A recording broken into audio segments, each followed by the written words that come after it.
ونشهد أن سيدنا وسندنا ومولانا محمدا عبده ورسوله. أما بعد فأعوذ بالله من الشيطان الرجيم. بسم الله الرحمن الرحيم.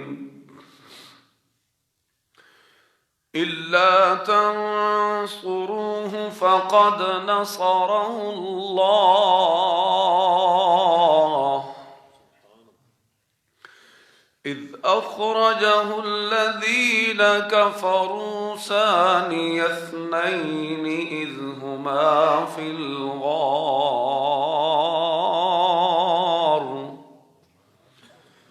إذ يقول لصاحبه لا تحزن إن الله معنا. فأنزل الله سكينته عليه وأيده بجنود لم تروها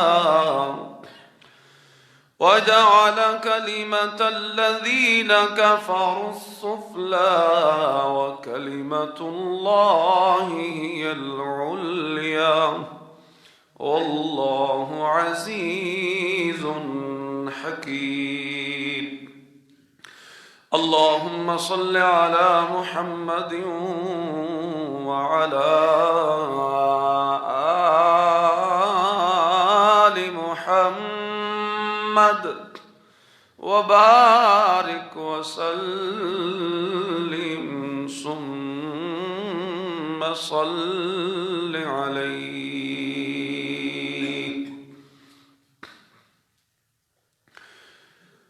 سبحانك لا علم لنا إلا ما علمتنا.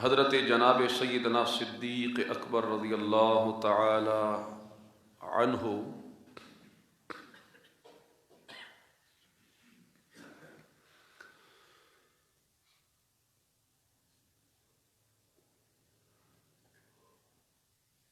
وہ عظیم صحابی ہیں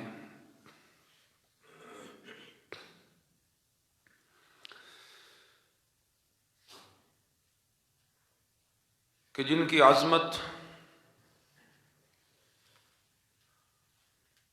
اور رفعت اور بلندی شان کو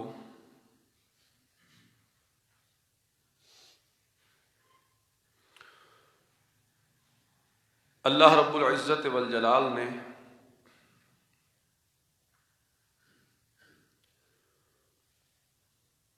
قرآن مجید کے مختلف مقامات پر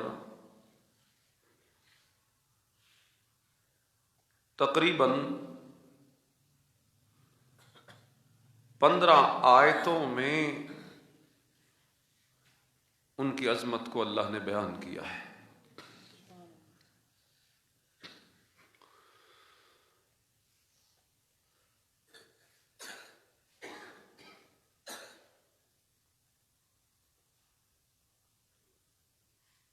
اس سے زیادہ تو شاید ہو سکتی ہیں، کم نہیں۔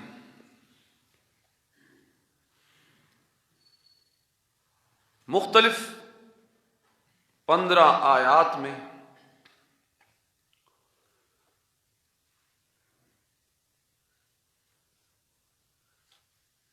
مختلف انداز سے اللہ تعالی نے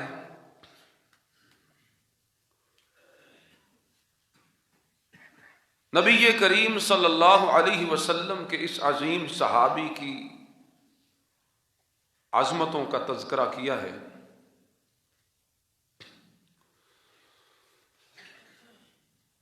میں نے ان میں سے ایک اس آیت کریمہ کا انتخاب کیا ہے جو اس موضوع میں سب سے زیادہ اہمیت کی حامل ہے۔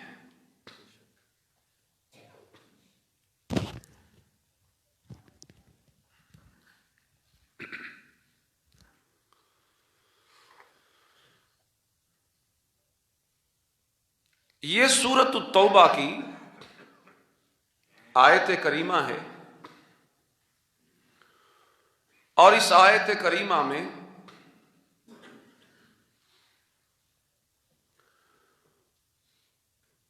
اللہ تعالی نے نبی و صدیق کے درمیان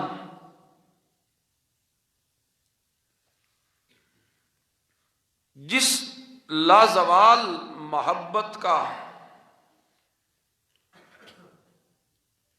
اور جس لازوال تعلق کا نقشہ کھینچا ہے،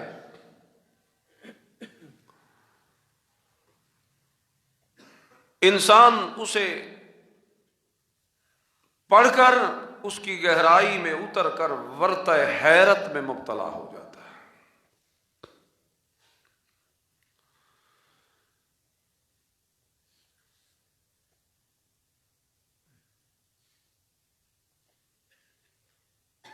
اصل میں یہ آیت مبارکہ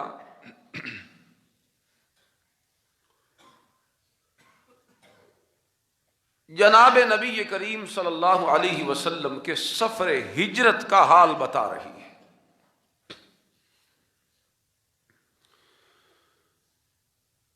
کہ جس وقت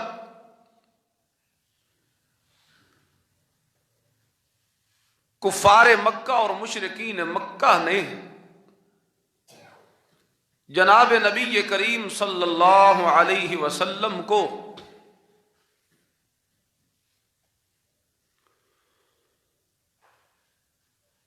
اپنے وطن سے نکلنے پہ مجبور کر دیا تھا، اس موقع پہ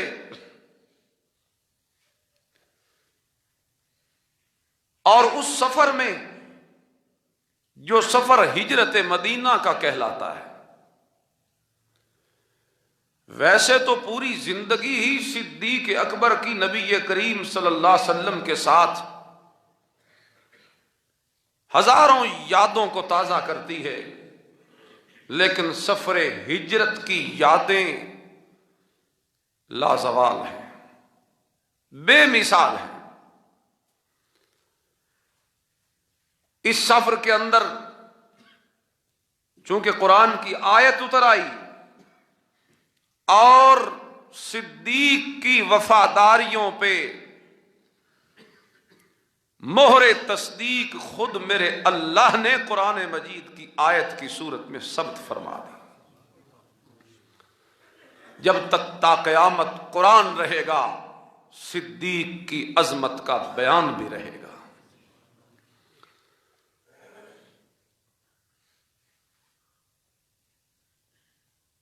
وہ تو مشہور واقعہ ہے، آپ نے علماء سے بارہا سنا ہوگا، آپ کے ذہن میں بھی ہوگا۔ میں اس آیت کے تناظر میں الفاظ قرآنی پہ تھوڑی سی بات کرنا چاہتا ہوں۔ اعوذ باللہ من الشیطان الرجیم، بسم اللہ الرحمن الرحیم۔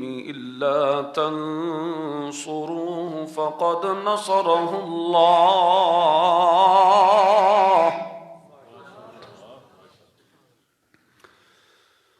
الا تنصروه فقد نصره الله اذ اخرجه الذين كفروا ثاني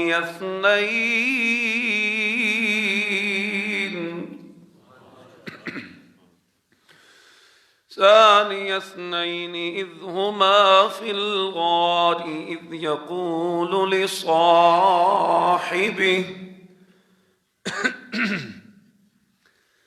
إذ يقول لصاحبه لا تحزن إن الله معنا فأنزل الله سكينته عليه وأيده بجنود لم تروها۔ یہ حال بیان ہو رہا ہے اس موقع کا، اذ اخرجہ الذین کفروا، جب کافروں نے نکال دیا تھا۔ کس نے نکالا تھا؟ توجہ سے آپ بیٹھیں گے، یہ تھوڑی سی سمجھنے والی باتیں۔ اذ اخرجہ الذین کفروا، قرآن کافر انہیں کہہ رہا ہے جنہوں نے نکالا تھا۔ بولیے، کافر کس کو کہہ رہا ہے؟ جنہوں نے نکالا تھا۔ اور جو نکالے جاتے ہیں ایمان کی وجہ سے، انہیں تو اللہ کا قرآن صدیق کہتا ہے۔ للفقراء المهاجرين الذين أخرجوا من ديارهم وأموالهم يبتغون فضلا من الله ورضوانا وَيَنصُرُونَ اللَّهَ وَرَسُولَهُ۔ اللہ فرماتے ہیں وہ فقیر لوگ الذین اخرجوا، جنہیں نکال دیا گیا، من دیارہم، ان کے گھروں سے، وَأَمْوَالِهِمْ، اس کی آواز ختم ہو گئی، تھوڑی سی آواز اس کی صحیح کریں، من دیارہم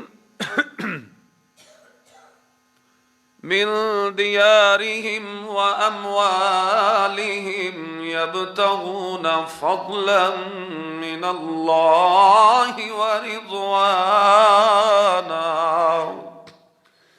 جنہیں نکالا گیا ان کے متعلق اللہ کا قرآن کہتا ہے اولئک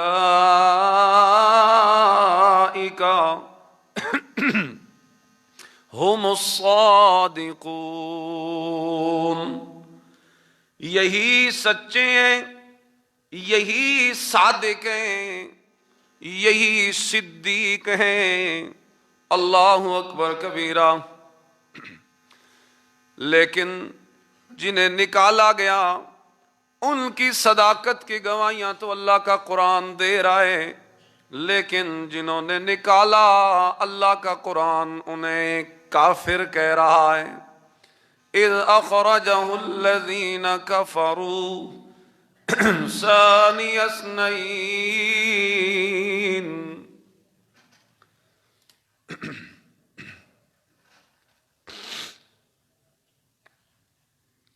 توجہ میری طرف کریں، ٹھیک ہو گیا۔ اذ اخرجہ الذین کفروا ثانی اثنین، نکلنے کا منظر کیا ہے؟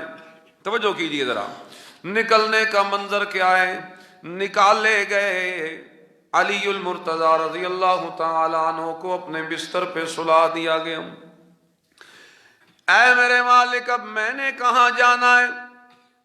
تفسیر حسن بصری رحمہ اللہ میں روایت منقول ہے، اللہ تعالیٰ نے جبریل امین کو بھیجا اور فرمایا میرے نبی کو جا کے یہ اذن بھی دیجئے کہ آپ نکل جائیے مکہ سے، ہجرت کیجئے۔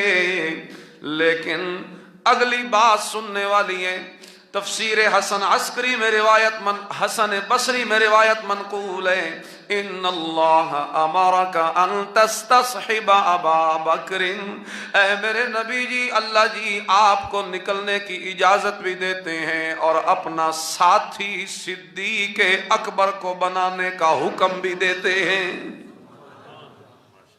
آپ چلے جائیں اور اپنے ساتھ کس کو لے کے جائیں؟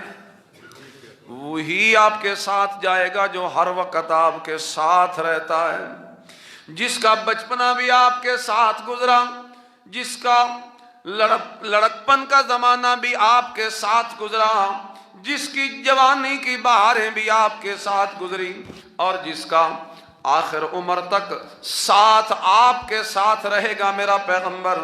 میرا یہ حکم ہے کہ آپ اسے اپنے ساتھ لے جائیے اور اس ہجرت کے سفر میں اسے اپنا رفیق بنائیے۔ آگے سنیے، اذ اخرجہ الذین کفروا، اب نکل آئے، اللہ اکبر کبیرہ، اب جب نکل آئے ہیں اب گئے کہاں پہ؟ ثانی اثنین اذ ہما فی الغار، یہ دونوں ابو بکر اور صدیق اکبر اور جناب نبی کریم صلی اللہ علیہ وسلم یہاں سے نکلے۔ قرآن کہتا ہے ثانی اثنین اذ ہما فی الغار، یہ غار میں دونوں موجود تھے۔ ثانی اثنین، دو میں سے دوسرا، ویسے سمجھ نہیں آئے گی، دو میں سے دوسرا، وہ جو ہجرت کرنے والے دو تھے وہ دو کون تھے؟ نبی و صدیق، بولو کون تھے؟ نبی و صدیق۔ ثانی اثنین، دو کا دوسرا، اذ اخرجہ الذین کفروا ثانی اثنین اذ ہما فی الغار، جب یہ غار میں پہنچے، اذ یقول لصاحبہ لا تحزن ان اللہ معنا، واقعہ آپ کے ذہن میں ہوگا لیکن میں یہاں رک کر ایک بات کرنا چاہتا ہوں ثانی اثنین پر، توجہ کرنا ذرا۔ ثانی اثنین، ثانی کہتے ہیں ثانی اثنین، ثانی اثنین کا معنی دو کا دوسرا، بولو کیا معنی ہے؟ دو کا دوسرا۔ علماء جانتے ہیں یہ ترکیب میں مضاف مضاف الیہ واقع ہوئے، ثانی اثنین، دو کا دوسرا۔ اللہ، میں آپ کو اس بحث میں نہیں الجھانا چاہتا، لیکن میں آپ کو یہ ضرور بتانا چاہتا ہوں کہ قرآن نے دوسرا کسے کہا ہے. یہ بات سمجھنے کی ہے دو. یہ تو قرآن بتا رہا ہے کہ تھے دو اور وہ دو کون تھے؟ دنیا میں کسی بندے کو، کسی مذہب کو، کسی مسلک کو، کسی فرقے کو اس بات میں شک نہیں ہے کہ وہ دو کون تھے. ثانی اثنین میں ہر بندہ مانتا ہے کہ وہ دو نبی و صدیق تھے. یہ دونوں باتیں آپ ذہن میں رکھیں. ہجرت کے سفر میں تھے کتنے؟ دو. اور وہ دو کون تھے؟ نبی اور صدیق. یہ بات تو مسلم ہے. اب سمجھنے کی بات یہ ہے کہ قرآن کہتا ہے ثانی اثنین، دو کا دوسرا. میں یہی عرض کر رہا ہوں یہ دو کا دوسرا، یہ تو دوسرا ثانی اللہ نے کہا. یہ ثانی کس کو کہا ہے؟ علماء جانتے ہیں. آگے پیچھے سیاق سباق کو اگر آپ دیکھیں، پچھلی ضمیروں کو دیکھیں، اذ اخرجہ الذین کفروا، اس سے مراد بھی نبی علیہ الصلوۃ والسلام، اس ہو سے مراد بھی حضور کی ذات. اذ الا تنصروہ، اس سے مراد بھی نبی کی ذات. فقد نصرہ اللہ، اس سے مراد بھی نبی کی ذات. اذ اخرجہ، اس سے مراد بھی نبی کی ذات. اللہ اکبر. اور اس کے بعد دیکھیں اذ یقول لصاحبہ، یہ بھی کہنے والے نبی اپنے ساتھی کو کہہ رہے تھے گھبرا نہیں، اللہ ہمارے ساتھ ہے. آگے پیچھے بات نبی علیہ الصلوۃ والسلام کی چل رہی ہے. درمیان میں ثانی اثنین، انہی سیاق و سباق کی نسبت سے یہ تقاضا کرتا ہے کہ ثانی اثنین، دو کا دوسرا نبی کو کہا گیا ہے. بولو، دو کا دوسرا کس کو کہا گیا ہے؟ نبی کو کہا گیا. لیکن یہ گنجائش بھی ہے کہ دوسرا صدیق کو کہا گیا ہے. لیکن سیاق و سباق آگے پیچھے اس گرامر کے لحاظ سے اگر آپ دیکھیں، علماء جانتے ہیں تو زیادہ بہتر یہی معلوم ہوتا ہے کہ دو کا دوسرا جو کہا جا رہا ہے نا، یہ دوسرا نبی کو کہا جا رہا ہے. کس کو کہا جا رہا ہے؟ توجہ کرنا، دوسرا نبی کو کہا جا رہا ہے. اب سوال ہے، دوسرا نبی ہو گیا اور نبی مرتبے میں تو دوسرا ہو سکتا ہی نہیں. نبی مرتبے میں تو دوسرا، مرتبے میں نبی کا نمبر، بولے سو یار تھوڑا جا بولو گے آپ بات تب میں آگے کروں گا، ورنہ نہیں کروں گا. آپ بولیں تھوڑا سا. مرتبے میں نمبر میرے نبی کا پہلا، لیکن یہاں اللہ کا قرآن کہتا ہے ثانی اثنین، دو کا دوسرا. میرا نبی دوسرا کہا جا رہا ہے اللہ کے نبی کو. مرتبے کے لحاظ سے تو اللہ کے نبی جی دوسرے ہو نہیں سکتے. جب کوئی دوسرا ہے تو ضرور دوسرا پہلے کا ہوتا ہے. پہلا کوئی ہوتا ہے تب جا کے کوئی دوسرا بنتا ہے. اب دوسرا نبی کو کہا جا رہا ہے تو پہلا کون ہو گیا؟ ابو بکر صدیق. پہلا کون ہو گیا؟ ابو بکر صدیق. لیکن مرتبے میں تو صدیق اکبر پہلا ہو نہیں سکتا، اس لیے کہ مرتبے میں تو نبی پہلے ہوتا ہے، صحابی کا مرتبہ تو دوسرا ہوتا ہے. لیکن اللہ کا قرآن یہاں پہ نبی کو دوسرا کہہ رہا ہے اور صدیق کو پہلا کہہ رہا ہے. تو پھر میں یوں کہوں تو بات ٹھیک ہوگی، تبھی جا کے معنی درست بنے گا. جب نبی دوسرا ہوا اور صدیق پہلا ہوا، مرتبے میں تو نبی دوسرا نہیں ہو سکتا اور مرتبے میں صدیق پہلا نہیں ہو سکتا. تو پھر صدیق کس چیز میں پہلا ہوا ہے اور نبی کس چیز میں دوسرا ہوا ہے؟ یہی میں نے آپ کو سمجھانا ہے. صدیق کو پہلا کہا، نبی کو دوسرا کہا. نبی تو مرتبے میں پہلے ہوتا ہے، صدیق مرتبے میں دوسرا ہوتا ہے. لیکن اللہ کے قرآن نے بات الٹ کہہ دی ہے کہ صدیق پہلا ہے، نبی دوسرا ہے. یہی سمجھنے کی بات ہے. اور جب آپ یہ سمجھیں گے نا، اگر میں آپ کو سمجھا سکا تو آپ کے ذہنوں میں، آپ کے دلوں میں انشاءاللہ عظمت صدیق کا جو پہلو کھلے گا نا، آپ کا ایمان تازہ ہو جائے گا انشاءاللہ۔ پہلی بات کرتے ہیں صدیق کی۔ نبی ثانی، نبی اگر ثانی ہے تو اول صدیق، مرتبے میں تو صدیق اول ہو نہیں سکتا، تو پھر کس چیز میں صدیق کو اول کہا گیا ہے؟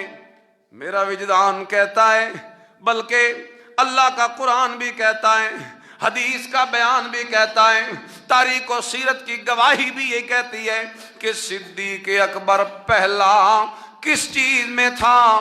وہ اور مرتبے میں تو پہلا نہیں ہو سکتا۔ صدیق اگر پہلا تھا تو وفاؤں میں پہلا تھا۔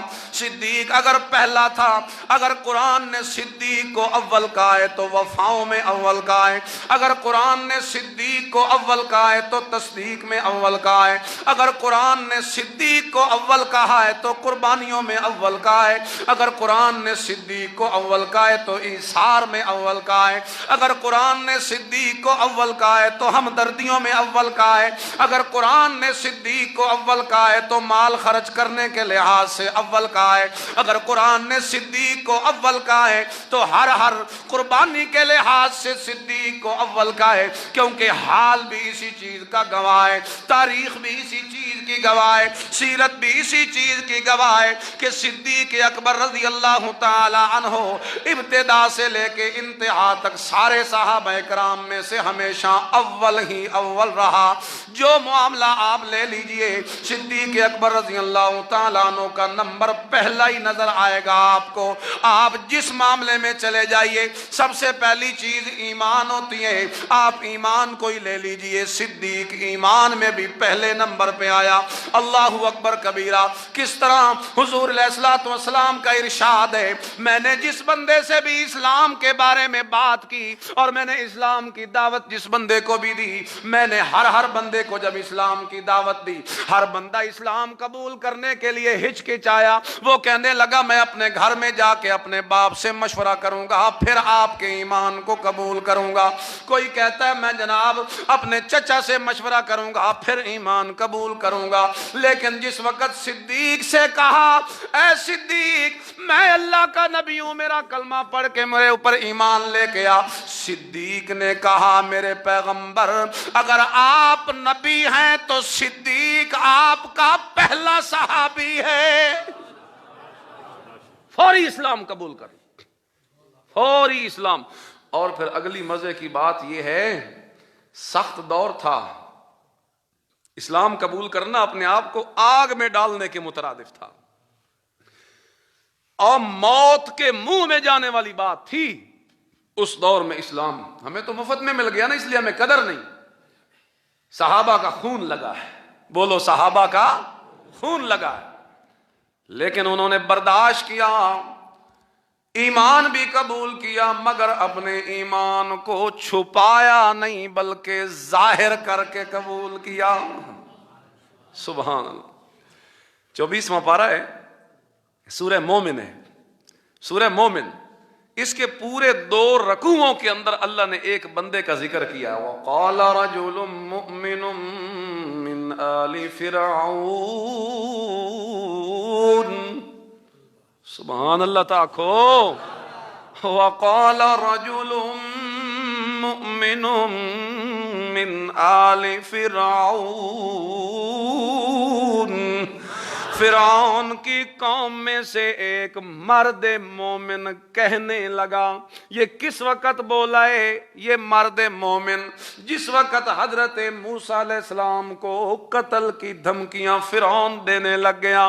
وقال فرعون ذرونی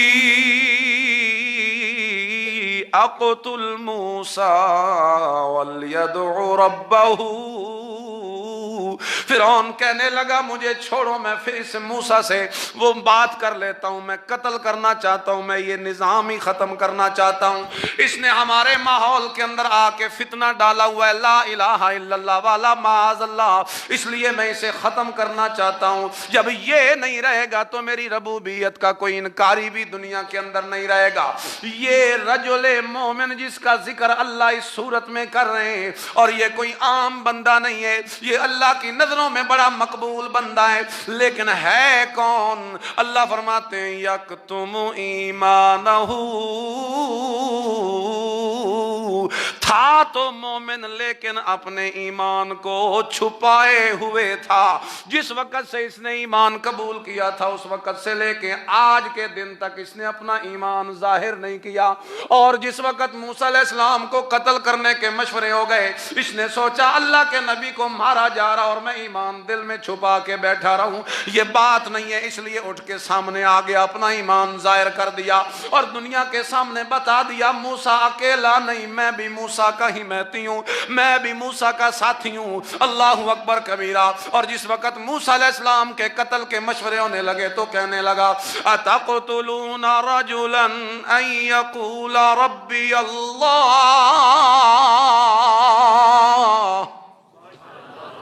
اور تم کیوں مارتے ہو اس بندے کو جس کا قصور صرف یہی ہے کہ وہ کہتا ہے ربی اللہ، میرا رب اکیلا اللہ ہے، میرا پالنہار اور میرا پیدا کرنے والا وہ اکیلا اللہ ہے۔ ان یقول ربی اللہ،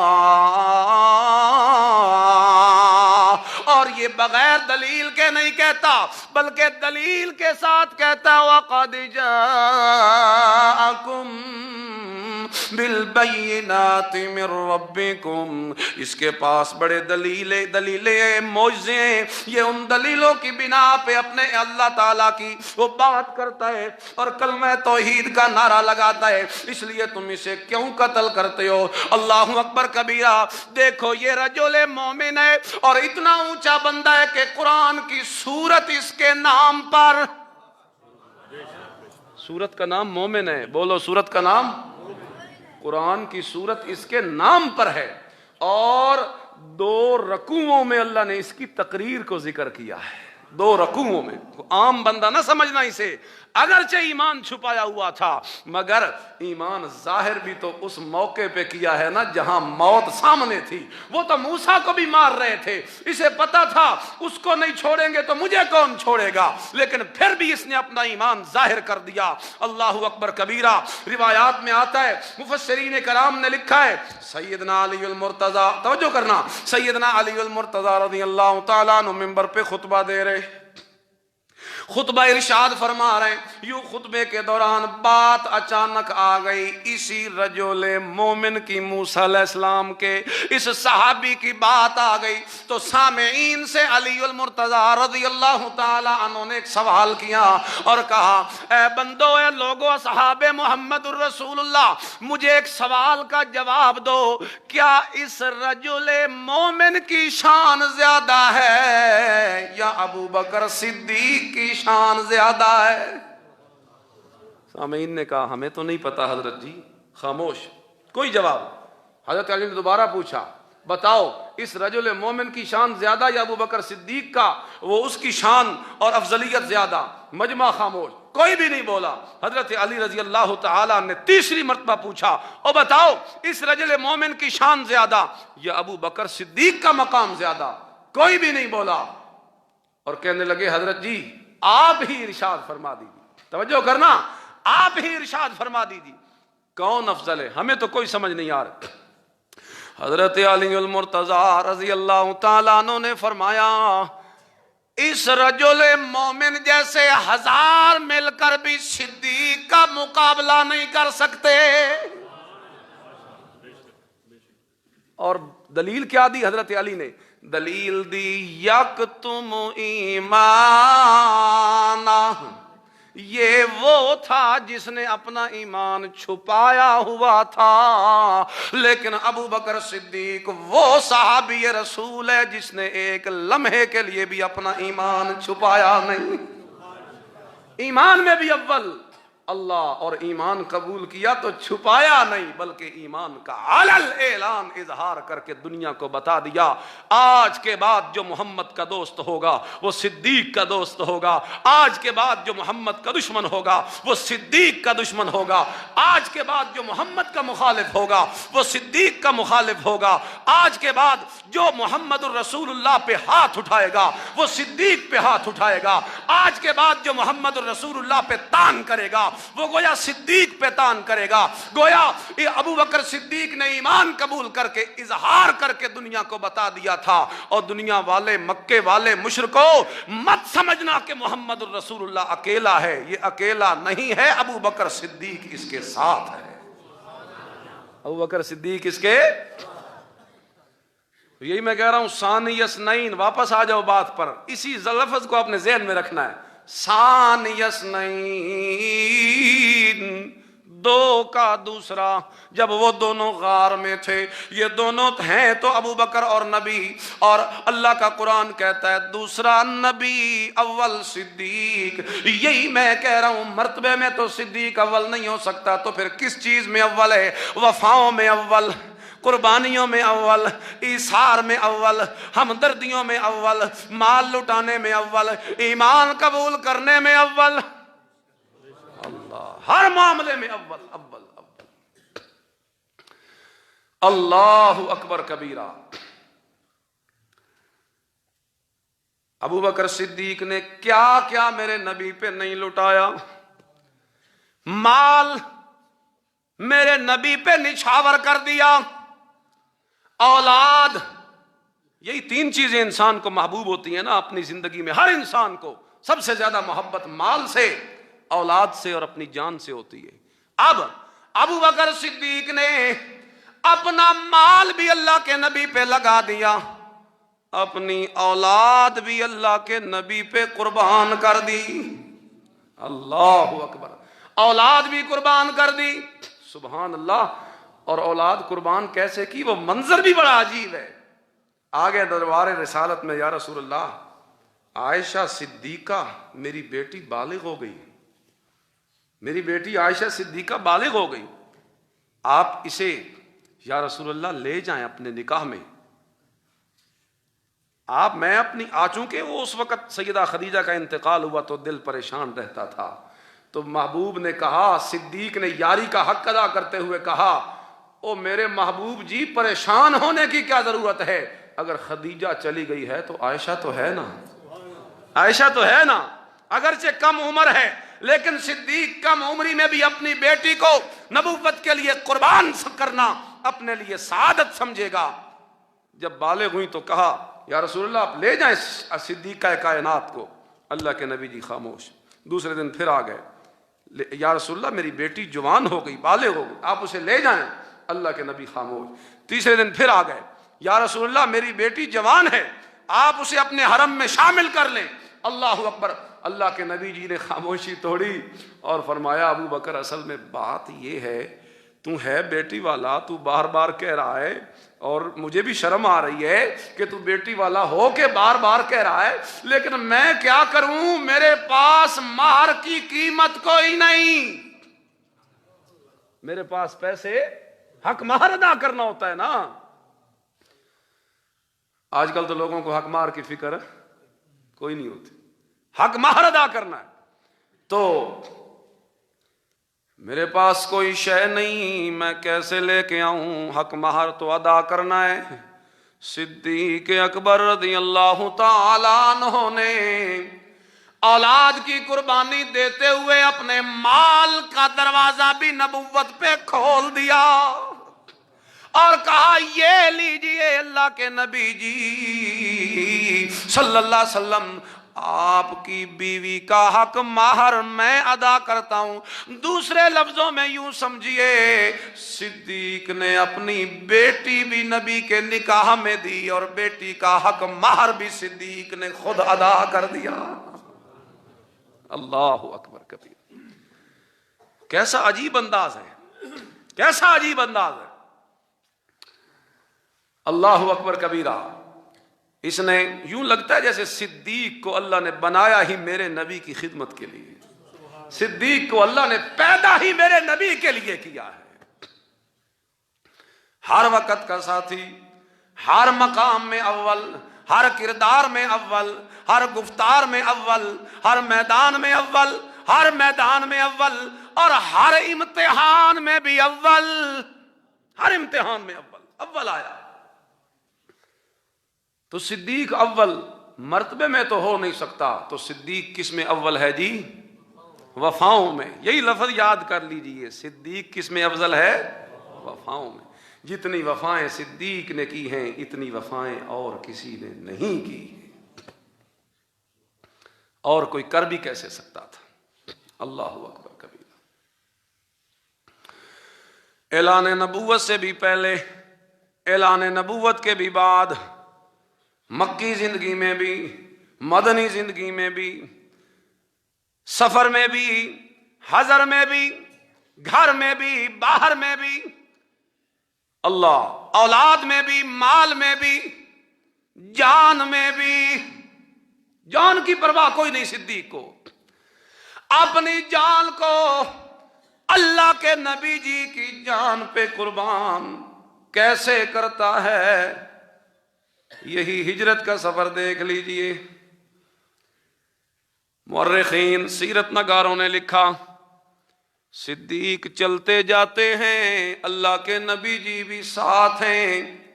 چلتے چلتے کبھی صدیق آگے ہو جاتا ہے, کبھی صدیق پیچھے ہو جاتا ہے, کبھی دائیں ہو جاتا ہے, کبھی بائیں ہو جاتا ہے. اللہ کے نبی جی نے فرمایا, او صدیق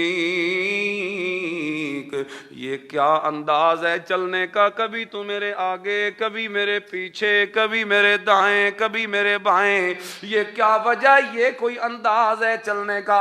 اور صدیق اکبر رضی اللہ تعالی عنہ کہتے ہیں, یا رسول اللہ اصل میں بات یہ, جب میں چلتا جاتا ہوتا ہوں آپ کے ساتھ, اچانک میرے ذہن میں خیال آتا ہے اگر پیچھے سے کسی دشمن نے حملہ کیا تو آپ کے اوپر وار لگے گا, میں چاہتا ہوں کہ میں پیچھے ہو جاؤں, وار آپ پہ نہ لگے, صدیق کے جسم پہ لگے.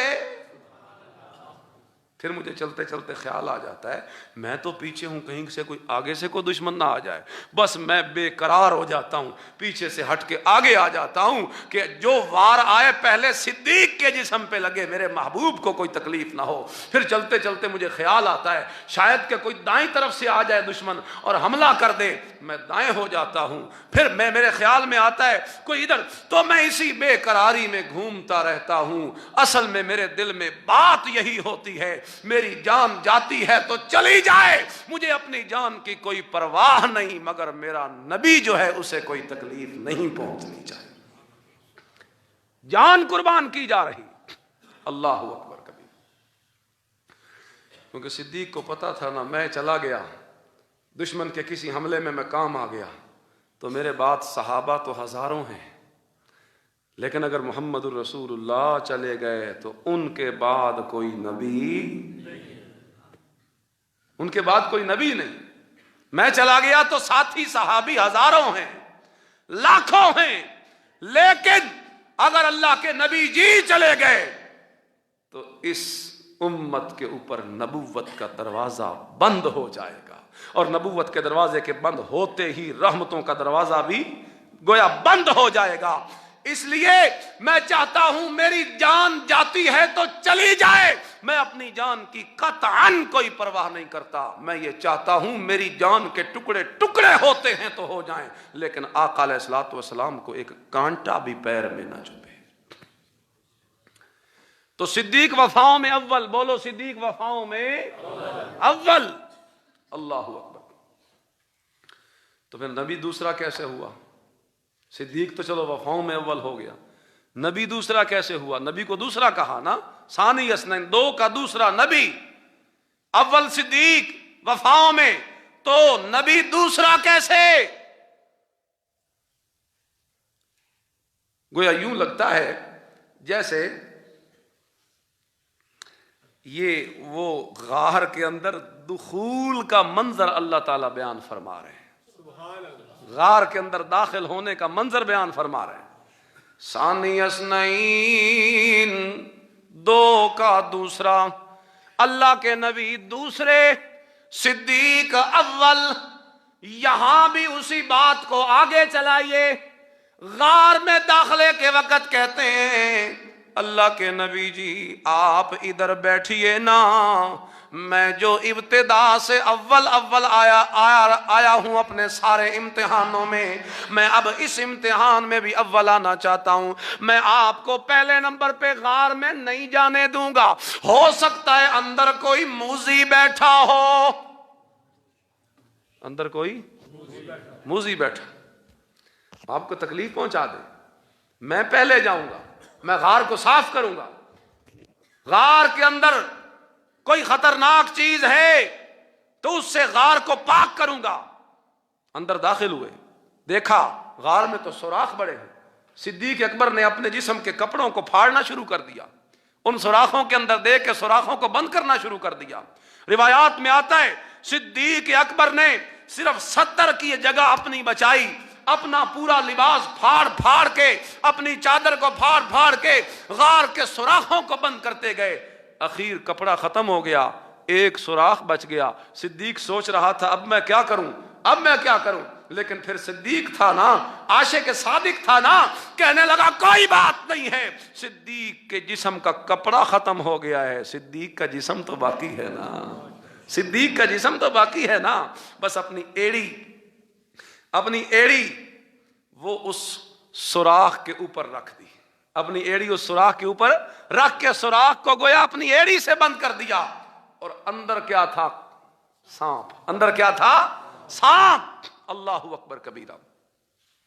اب جس وقت غار کی صفائی کر لی اور سارے انتظام کر لیے, اب حضور کو کہا میرے نبی جی آ جائیے. اب سمجھ آیا آپ کو؟ اول صدیق اندر گیا, ثانی اثنین نبی دوسرا.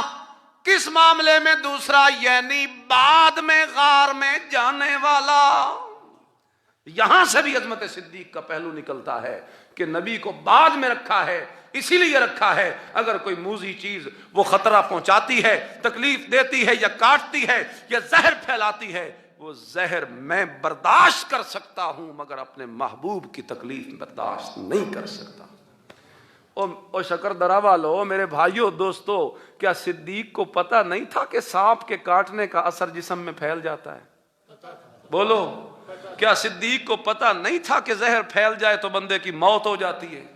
پتا تھا. لیکن صدیق کو یہ ساری چیزیں پتا ہونے کے باوجود محبت نے اندر سے یوں صدیق اکبر کو بے قرار کر کے رکھا ہوا تھا. صدیق کہتا تھا آج صدیق کی جان اگر جاتی ہے چلی جائے, مجھے جان کی کوئی پرواہ نہیں, مجھے آمنہ کے لال کی پرواہ ہے. میری جان چلی جاتی ہے تو کوئی بات نہیں, صحابہ پیچھے بڑے موجود ہیں, لیکن اللہ کے نبی جی چلے گئے تو نبوت کا دروازہ بند ہو جائے. اب اندر آ گئے, 2 کا دوسرا, اول اندر ثانی بعد میں آ گئے. اب چونکہ سفر سے تھکے ہوئے ہیں, 5000 فٹ کی بلندی پہ, ہائے ہائے ہائے, اور اس بلندی پہ اپنے کندھوں پہ سوار کر کے لانے والا کون تھا؟ صدیق اکبر. صدیق اکبر 5000 فٹ کی بلندی پہ.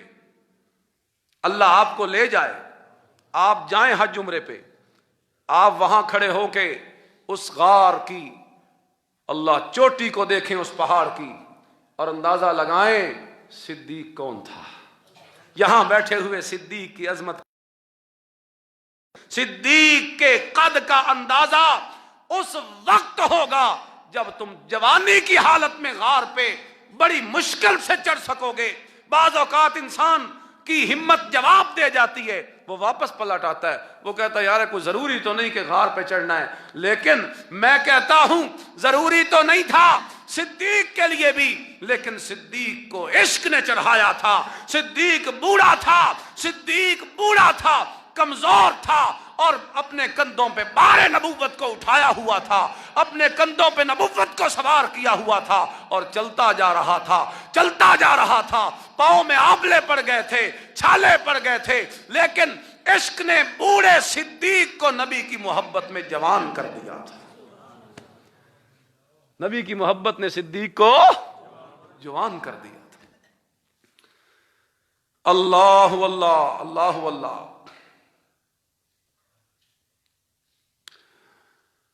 اذ ہما فی الغار ثانی اثنین اذ ہما فی الغار، غار میں اللہ کے نبی جی کو بلا لیا اور یوں پاؤں اپنا پھیلایا ہوا، اپنی گود پھیلائی ہوئی، اپنی گود پھیلائی ہوئی، اور اللہ کے نبی جی کو ان تھکاوٹوں سے آرام دلانے کے لیے صدیق نے اپنی گود کو نبوت کا بستر بنا دیا۔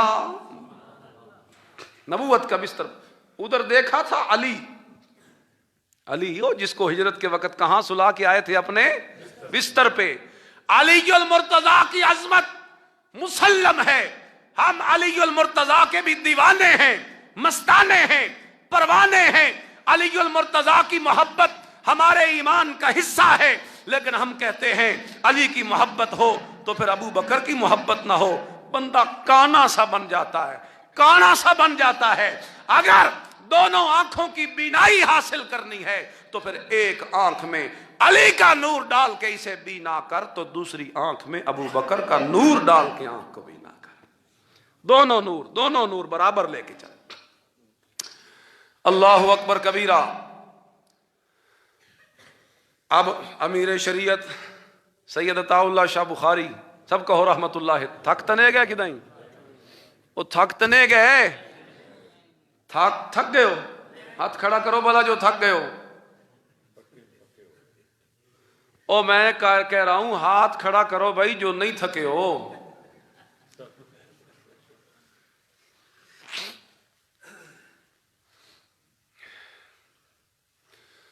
جولی میں نبی کا سر، ابو بکر میرے نبی نہ علی میرے نبی کے بستر پہ۔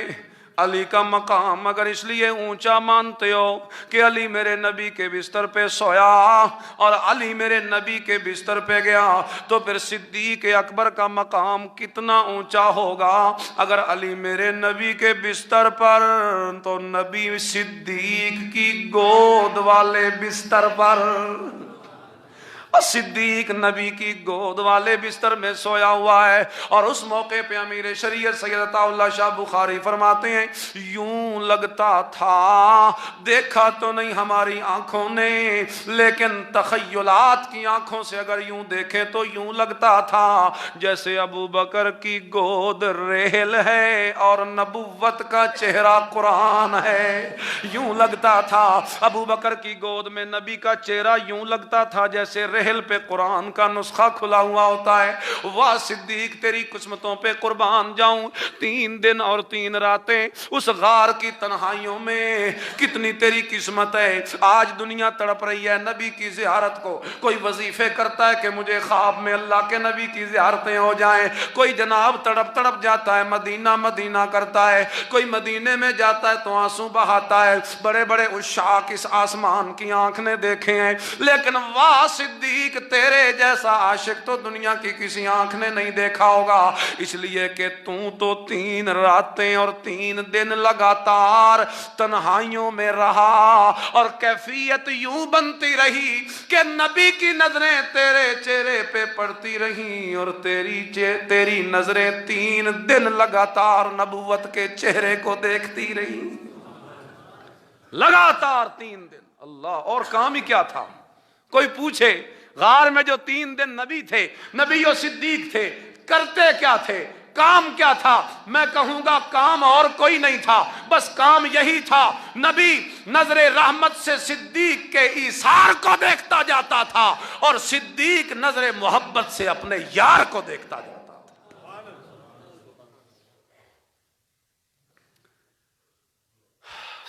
نبی صدیق کے ایثار کو دیکھتا جاتا تھا اور صدیق اپنے یار کو دیکھتا جاتا تھا۔ اذ ہما فی الغار، یہ تو ایک بات ہو گئی کہ دوسرا اگر کہا جائے نبی کو تو اول صدیق، کس چیز میں اول؟ وفاؤں میں اول، وفاؤں میں اول۔ اب ذرا آگے پڑھیے، اگر اول نبی کو مانو اور ثانی سے مراد صدیق ہو تو پھر بھی صدیق کی عظمت کھل کے سامنے آتی ہے۔ پھر بھی صدیق اکبر کی عظمتوں کا ایک نیا باب کھلتا ہے. کیا؟ وہ یہ اللہ بتانا چاہتے ہیں اگر اول میرا نبی ہوگا تو اول کے جانے کے بعد ثانی اور دوسرا صدیق اکبر ہوگا. میرے نبی اور صدیق کے درمیان میں کوئی آ سکتا؟ اوہ ایک تے دو دے وچ بھی کوئی عدد ہوندا؟ بولو ہوتا ہے؟ اول نبی تو ثانی کون؟ بولو ثانی کون؟ صدیق ہے. اگر اول چلا جائے اپنے مصلے سے، گیا تو مصلہ خالی ہو گیا نا. حضور کی وفات ہوئی، مصلہ خالی ہو گیا. اب اول کے بعد ایک کے بعد کون سا عدد آتا ہے؟ دو کا.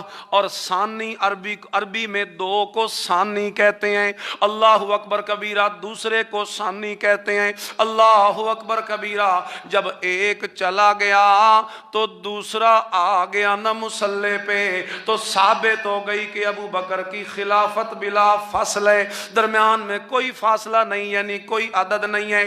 عدد تو تب ہو اللہ اکبر کے ایک اور دو کے درمیان میں اگر کوئی عدد ہو، پھر تو ہم کہیں کہ نبی و صدیق کے درمیان میں کوئی آ گیا. لیکن اگر ایک کے بعد دو تک درمیان میں کوئی نہیں آتا تو پھر نبی کے بعد صدیق تک بھی درمیان میں کوئی. تھک گئے ہو میرے خیال ہے تجھے. میں ابھی تک ایک لفظ صرف آپ کو سنایا ہے، ثانی اثنین اذ ہما فی الغار اذ یقول لصاحب. صاحب پہ کیا کیا نکات ہیں، صاحب پہ میرے نبی کے یار کی کیا عظمت ظاہر ہو رہی ہے. لا تحزن، یہاں صدیق کی کیا عظمتیں ظاہر ہو رہی. ان اللہ معنا، یہاں تو حد ہی ہو گئی، یہاں تو اخیر ہو گئی ہے، تو تہاڈی بھی اخیر ہو گئی ہے. ہو گئی نہیں اخیر؟ بس کر دوں؟ ہاتھ کھڑا کرو جو سننا چاہتے ہو. اذ یقول لصاحبہ لا تحزن ان اللہ معنا. اب اندر آ گئے صدیق اکبر رضی اللہ تعالی عنہ. پیچھے سے مشرکین مکہ کو پتہ چل گیا نبی و صدیق تو نکل گئے، ہمارے ہاتھوں سے نکل گئے. اب پیچھے انعاموں کے اعلان ہو گئے، اور انعام کے اعلان میں بھی صدیق کی عظمت ظاہر ہو رہی ہے. 100 اونٹوں کا اعلان نبی کو پکڑنے پہ کیا گیا، تو 100 اونٹوں کے انعام کا اعلان صدیق کے پکڑنے پہ بھی کیا گیا. صدیق نے اپنے آپ کو نبوت میں کتنا فنا کر دیا تھا کہ جو قیمت نبی کی کافروں نے لگائی وہی قیمت صدیق کی بھی لگائی. ادھر بھی 100 اونٹ تو یہاں بھی کیا 100 اونٹ. اللہ اب پیچھے آئے، بڑے کھوجیوں کو ساتھ لے کے آئے. کھوجی بھی بڑا کوئی ماہر تھا، بالکل ٹھیک نشانے تے غار تے لے کے آ گیا. فن ہوتا ہے بھائی، بالکل ٹھیک غار کے دہانے پہ لا کے کھڑا کر دیا. اب جب غار کے دہانے پہ کھڑے ہیں، منظر کچھ یوں ہے بھائی، جس جگہ پہ غار کا منہ ہے اس جگہ پہ ان کے پیر، مثال میرے جہاں پیر ہیں یہاں سامنے غار کا دروازہ ہے. اب یہ کھڑے ہیں تو سارا بدن ان کا اوپر. اب ابو بکر صدیق نے دیکھا کہ پیر تو ان کے نظر آ رہے ہیں. لو نظروا الى اقدامهم لابصرونا یا رسول اللہ. اے اللہ کے نبی جی، اگر انہوں نے اپنے قدموں کی طرف دیکھ لیا تو ہم تو نظر آ جائیں گے انہیں. گھبرا گئے صدیق. بولو کیا ہو گئے؟ گھبراہٹ. اب یہاں بھی عظمت صدیق کا اظہار. لوگ کہتے ہیں جناب صدیق کو اپنی جان کے لالے پڑ گئے. کوئی نہ کوئی اعتراض جو کرنا ہے صدیق کی شان گھٹانے کے لیے مجھے بتاؤ. جب قرآن میں اللہ نے صدیق کی شان پہ مہر لگا دی ہے، کوئی شان صدیق کی گھٹا سکتا ہے؟ لیکن اعتراض کرنے والے تو کرتے رہتے. اب کیا اعتراض ہے جی؟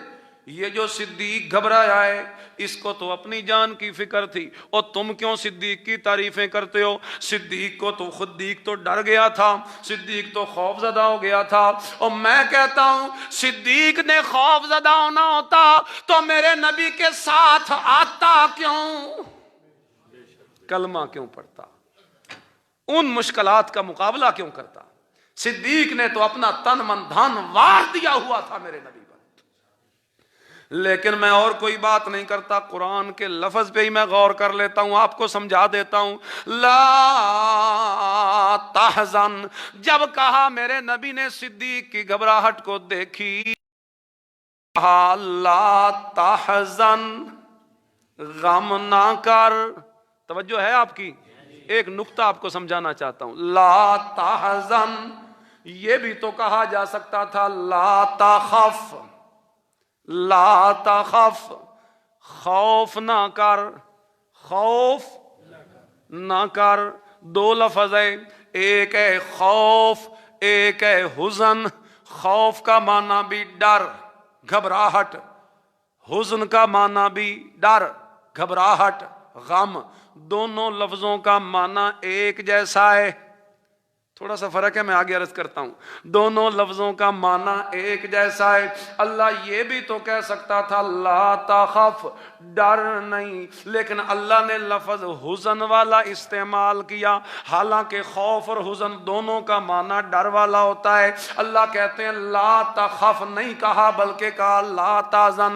عربی لغت کی کوئی سی کتاب اٹھا لیجئے، آپ حزن کا معنی تلاش کر لیجئے۔ حزن کہتے ہیں دوسرے کی گھبراہٹ کو،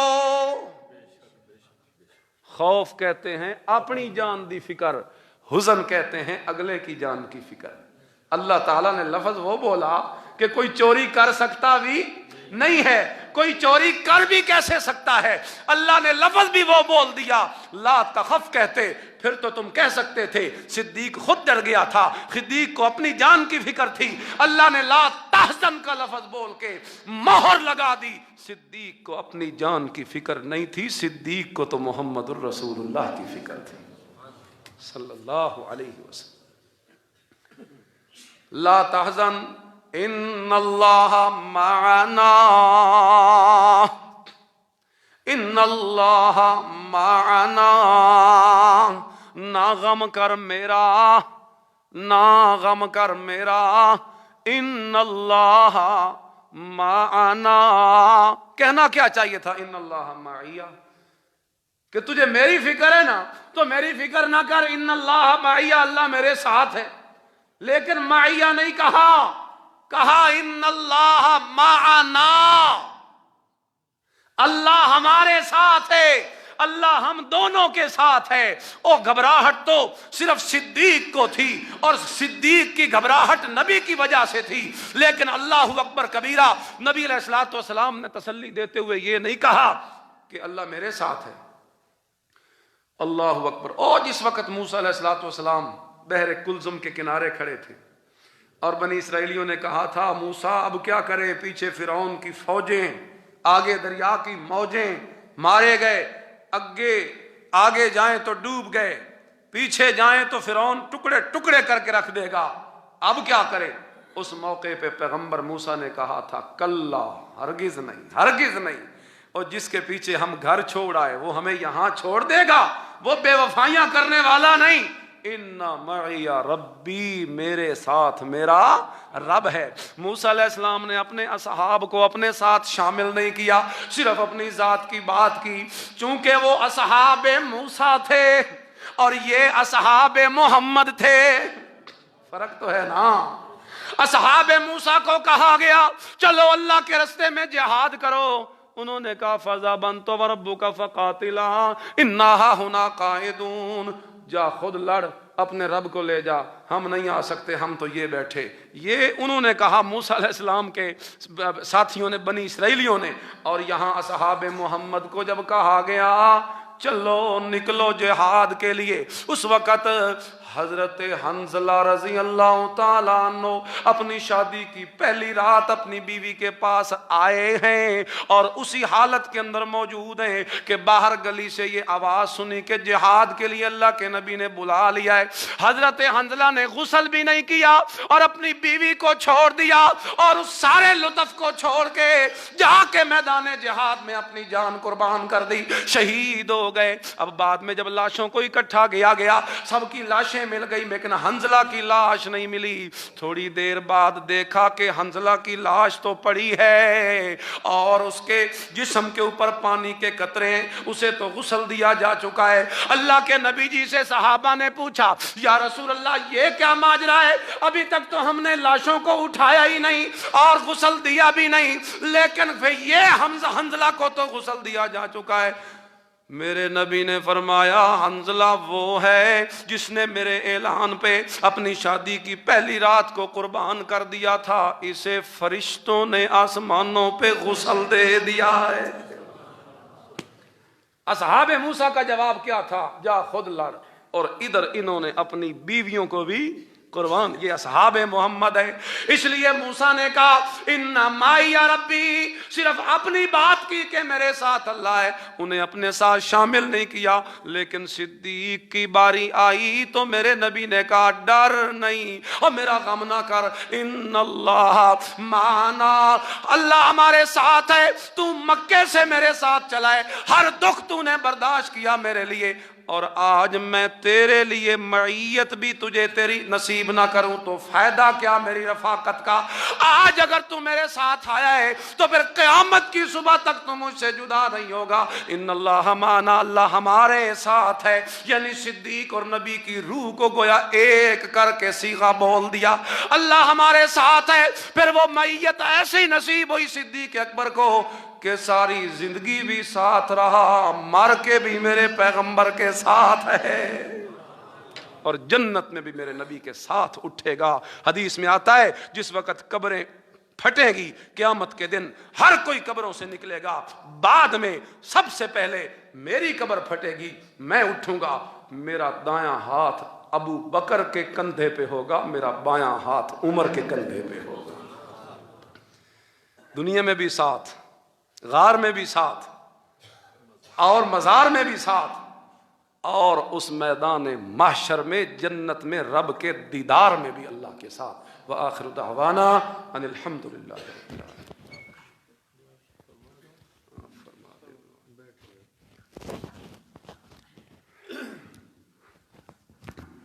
الحمد للہ رب العالمین والصلاة والسلام علی سید الانبیاء والمرسلین وعلی آلہ وصحبہ اجمعین۔ اللهم لك الحمد كما ينبغي لجلال وجهك وعظيم سلطانك۔ اللهم ربنا آتنا في الدنيا حسنة وفي الآخرة حسنة وقنا عذاب النار۔ رب اغفر وارحم وأنت خير الراحمين۔ ربنا تقبل منا إنك أنت السميع العليم وتب علينا إنك أنت التواب الرحيم۔ وصلى الله على النبي الكريم آمين۔